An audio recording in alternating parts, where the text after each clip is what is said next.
semana teve uma movimentação muito grande no mercado político com a liberação do Partido Rede pelo Tribunal Superior Eleitoral. E aqui no Espírito Santo, como não podia ser diferente, já teve uma movimentação de algumas lideranças políticas, né, que se manifestaram, criaram expectativa, até alguns nomes já foram cogitados. Um dos nomes aí que especularam que estaria migrando para a rede, o deputado Sérgio Majeski, hoje no PSDB, chegaram a dizer até que ele talvez fosse um candidato do Rede para a disputa aqui na Prefeitura de Vitória, mas é tudo muito incipiente ainda. A gente teve também uma outra movimentação interessante na sexta-feira anterior, quando ele foi anunciada a filiação do Vandinho Leite, que entrou para o PSDB, e aí movimentou, várias lideranças se manifestaram, aquela coisa toda. Então a gente percebe que essa movimentação, troca-troca de partidos, ela está cada vez mais intensa. Claro que tem aí muita coisa para acontecer. A gente sabe que a mini-reforma fechando, né, ela deve definir uma janela, e nessa janela, que em princípio está se falando em 30 dias, não sei se vai confirmar, mas enfim, ela deve provocar mais uma nova reviravolta aí nos quadros partidários.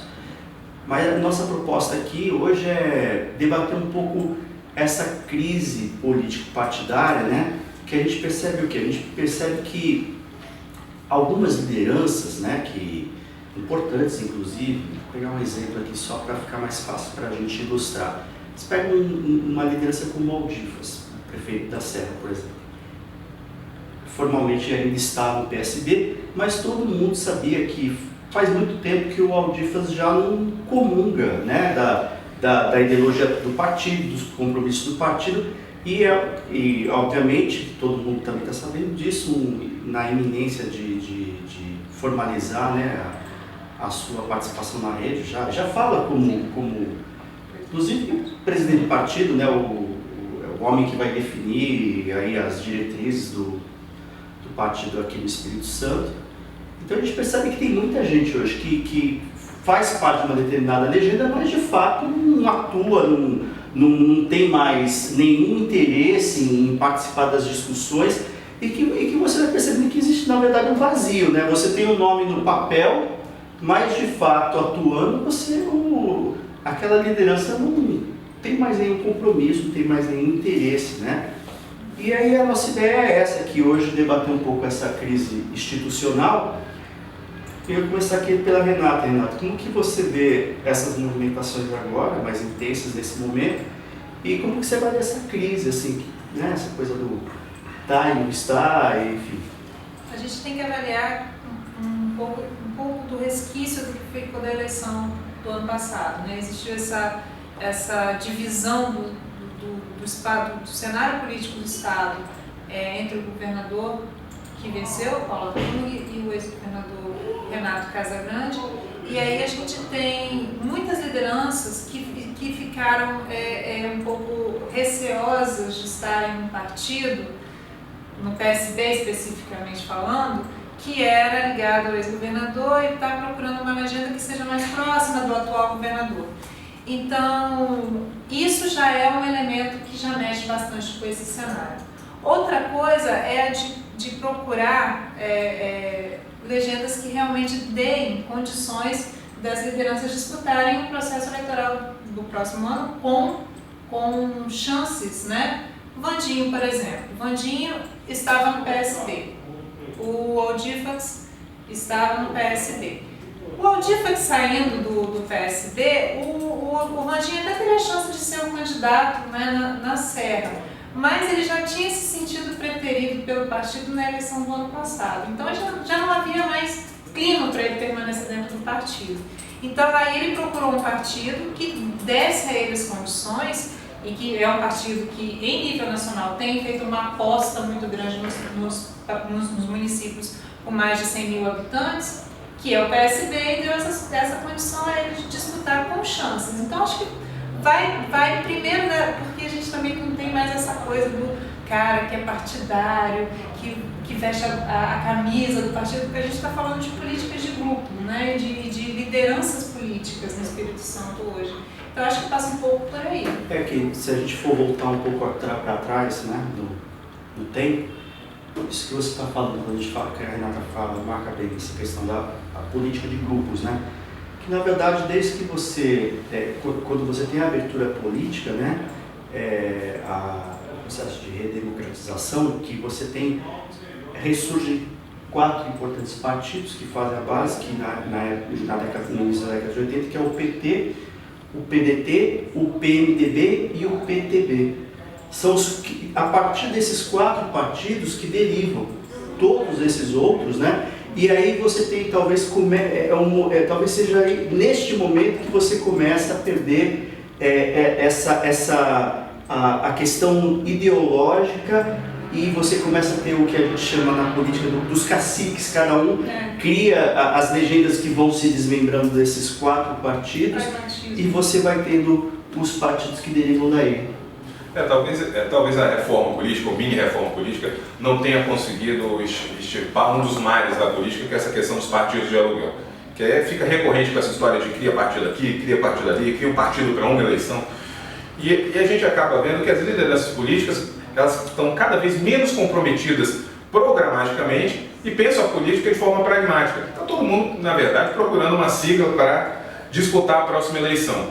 E aí você tem casos interessantes ali, dessa janela que a gente está vendo. Eu não vou nem pegar o Rede, porque o Rede vai começar ainda as eleições, mas vamos ver agora com os políticos que estão fora do mandato. Você tem vários ex-prefeitos e até prefeitos que, aproveitando a questão que o dono do mandato executivo não teria a questão da infidelidade partidária, você está vendo uma movimentação muito grande. Aí você vê essa questão do Atung, do Casagrande, a quantidade de prefeitos que o PSB está perdendo.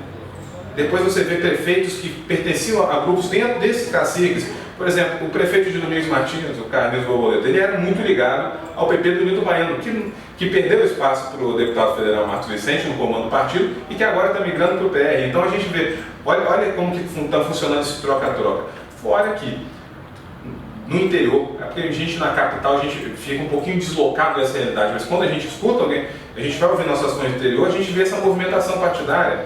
Volta e meia o Lelo está trazendo aqui para o diretório, filiando em massa prefeitos, ex-prefeitos, vereadores. Você vê o Gilcinho lá no PR mesmo, que o PR anda meio apagado por conta da atuação, ou melhor, da não atuação do senador Magno Malta, se reunindo com prefeitos, com ex-prefeitos, vereadores. Todo mundo está se movimentando para essa próxima eleição. Então, aí a gente chega nesse ponto dessa crise política que a gente fala aí. A questão de legenda, a questão de legendas, a questão de ideologia já ficou muito passada. Agora a política é disputar a eleição. O que vale é quem tem votos. De qualquer maneira, a gente percebe que isso fica mais evidente em alguns partidos, né? E em outros menos, né? E a gente sabe que historicamente, e isso tem muito a ver com a crise nacional que o governo federal enfrenta, né? Mas a gente sabe que historicamente o PT ele sempre teve essa coisa do partido com linha ideológica, um partido que tinha compromisso sim com uma agenda social e aquela coisa toda, e você percebe que, pelo menos aqui onde a gente está acompanhando mais de perto, né, que as lideranças do PT, nesse momento de crise, elas se esconderam, né? Você não vê falar. Quem fala muito em nome de si mesmo, né? Tenta até talvez até inconscientemente se desvincular, né, do partido. Você vê isso, né? Principalmente dessa movimentação do PT. A gente vê, por exemplo, o deputado federal Helder Salomão, que ele tem circulado o estado todo, embora ele esteja fazendo movimentos para dentro de Cariacica, que parece ser a pretensão dele de 2016, ele tem feito muitas movimentações também para fora, em outros municípios, assim como o deputado federal Givaldo Vieira também.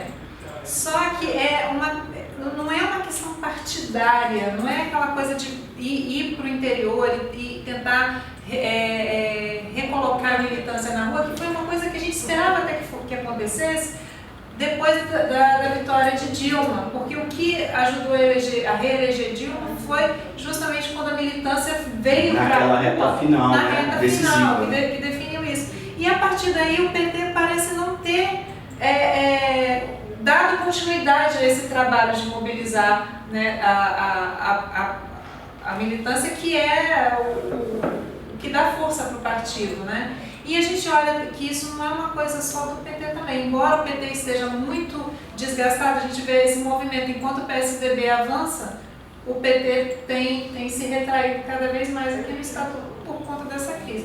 Mas a gente vê, por exemplo, quando o Marcos Filho foi para o PSDB, ele levou um grupo enorme com ele de militantes, né, de lideranças. O Aldifax está saindo do PSB, mas não está saindo sozinho, ele está levando também um séquito, né, vamos dizer assim, um grupo inteiro. Quer dizer, não é só a liderança e o grupo. Isso, né? é o grupo. Por isso quando a gente fala de política de grupo, é exatamente isso. Sim, exatamente. Que a legenda, ela é uma questão circunstancial, parece, né? O grupo vai se movimentando de acordo com as circunstâncias. Onde tem a vaga melhor, você vai e encaixa ali e a gente tem que reconhecer, pelo menos no meu entendimento, eu não vejo a rede como um partido oportunista. Tem outros aí que é legenda de aluguel. Eu acho que não, acho que a rede veio de uma discussão legítima. Acho que a Marina Silva, como a figura maior do projeto, né? Eu acho que ela deu realmente uma linha, uma base. Havia sim, acho que há, né? Mas quando vai acontecendo esses movimentos, você vai vendo que a coisa vai se desvirtuando no meio do caminho também, né? O que começou, né? É muito difícil você ter um movimento purista hoje em dia, num cenário tão heterogêneo que é a política, que né? você vai começando a olhar os cenários, aqui a gente pode ser mais competitivo, aquela liderança ali pode agregar, então traz ela, não importa muito se está afinado no Estado. Que até, só para, antes de passar para o Neto, queria ver até a opinião dele sobre isso, que a Renata fez uma colocação aqui interessante, ela falou que o PSDB, né, está se movimentando de uma forma muito, até se destacando dos outros, porque eu acho que também tem a questão do PSDB, perceber que é um momento dele, né? É a oportunidade que a gente tem, então o que justifica até essa movimentação. Mas eu acho, jogar para o Neto e ver como que ele vê isso, porque eu acho que o PSDB está também reivindicando uma posição de querer ser o partido agora que representa esses anseios da rua, ele está querendo, de qualquer maneira, essa identidade, com esses movimentos e tal. Você acha que é isso, que o PSDB tem legitimidade para requerer isso, né? Olha, não vou nem falar em legitimidade, mas estou falando uma coisa, oportunidade, essa é a palavra na política. E eles querem aproveitar esse momento que você tem um governo fragilizado, você tem governos estaduais também fragilizados, e eles têm uma estratégia muito clara. Isso não é mero casuísmo, isso é uma estratégia muito bem pensada. O quê? Eu quero pegar as maiores cidades do país, ter candidatos e colocar o meu futuro presidenciável para lá. E candidatos competitivos. Candidatos, porque isso é importante, isso está na essência. E aí a gente vê um tipo de estratégia que fica diferente do que a gente acompanha na política em âmbito regional. Que aqui a gente estava esperando quase um fla-flu entre o Arthur e o Casagrande. A gente não está vendo isso ainda. Mas na política nacional, nesse fla-flu já começou há muito tempo. Eu acho que já está até no terceiro tempo. E o PSDB está aproveitando isso. Eu não sei se vai dar certo, não vai dar certo, mas certamente o partido vem hoje tentando reunir condições para se colocar como um grande player para 2018, para ver. E isso deixa bem claro também que quando se discute eleição, 2016, 2018, o político sempre está pensando na frente. E aí também na questão, só para marcar a posição em relação à questão da rede, pode ter nascido com propósitos, com discussões importantes de vários setores de sociedade, mas na política tem um negócio também. Para o partido e para as lideranças políticas importa vencer. Então todos eles tentam buscar essas condições e o Rede naturalmente. A gente espera que siga no bom caminho da boa política, que é o que eles pregam, que a líder principal deles, a senadora Marina Silva, prega. Então vamos dar esse voto de confiança e ver como que vai funcionar a rede no Espírito Santo, né? É isso aí.